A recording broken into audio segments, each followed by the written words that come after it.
when you look at it biblically, submission is power. We came out of them. We came out of the men.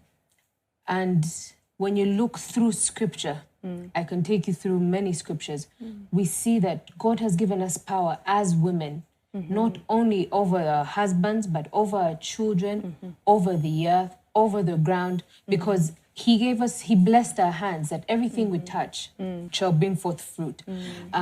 We have the power over our husbands, where the Bible, it's in Proverbs 14, verses 1, where it says that a wise woman buildeth her house, and a foolish woman pulls it down herself. So all of that is power. So I wouldn't say that submission is a weakness. No, submission is power. God saw that we had so much power, and he said, woman, submit. Yes.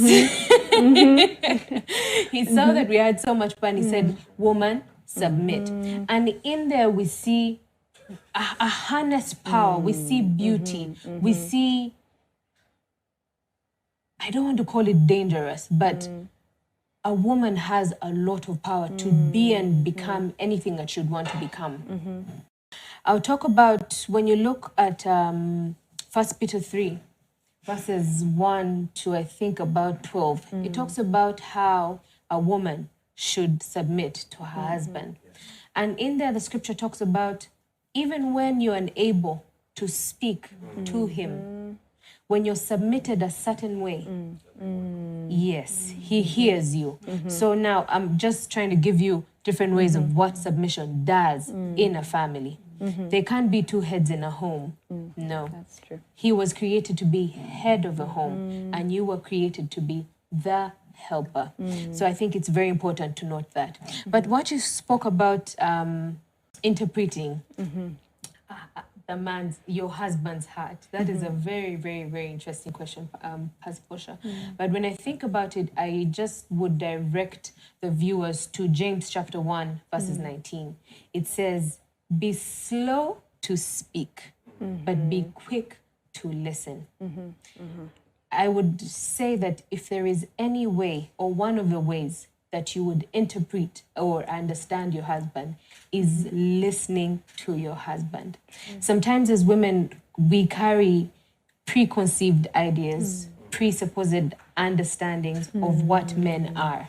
But I would speak to a woman out there, allow your husband to lead you to understand him. Allow your husband to lead you into his world.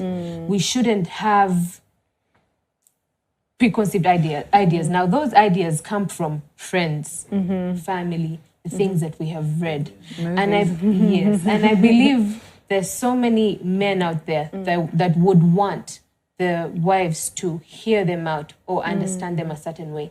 But because we carry a preconceived mind, a presupposed understanding of what men are and what they want, there's a lack of understanding. There's a lack of, he starts to feel like he's not understood. He starts to feel like he's not listened to. And from that, you see, he starts to repeat himself. So he's speaking, but you're not hearing. So it's important for us as women to listen.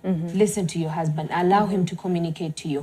But also, I would say, you learn to, and this is just not for marriage, but it's a principle I believe that works in business, in ministry, in friendships, in relationships. Seek to understand first before you're understood. Sometimes we are so quick to want to be understood, or to defend ourselves. So you don't understand what the other person, the other party is speaking about. You don't understand where they're coming from. So you sort of create a premature and inconclusive decision in your mind about what this person is talking about. But when you seek to understand and then you are understood, I think it creates a better place in marriage where you understand each other, you understand him, and he also understands you. Yes. Wow.